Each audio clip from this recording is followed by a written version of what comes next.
Reaction to the indictment has been swift, and tonight KRON 4's Dan Kerman speaks to Bay Area politicians and both political and legal analysts. We're looking at a very serious breach of national security here. East Bay Congressman John Garamendi says the indictment against President Trump details documents Trump was holding on to dealt with U.S. nuclear programs and vulnerabilities within the U.S.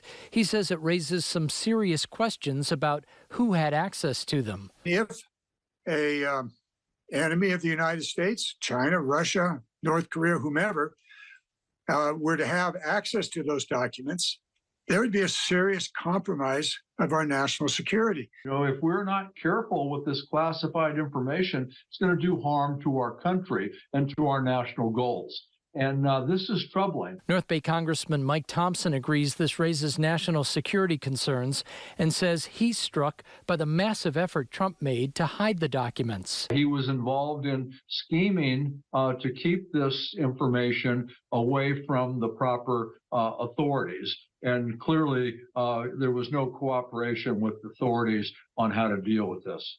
Up to now, the former president has been able to maintain his base of support regardless of what he says or does or is accused of. But political analysts say the sheer extent of the evidence, both recorded and photographed, might make things different this time. I think that, there probably are a lot of Republicans going over the indictment now and trying to figure out, is this survivable?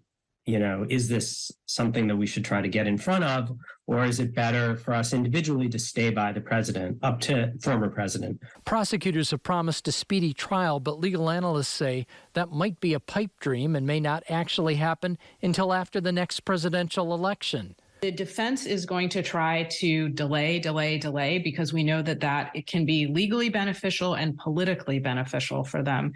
And of course, if the former president is in fact reelected and he's still facing these charges, there's always the possibility that he could try to self-pardon even prospectively prior to being convicted. As of now, Donald Trump remains the leading contender for the 2024 Republican presidential nomination. Dan Kerman, KRON 4 News.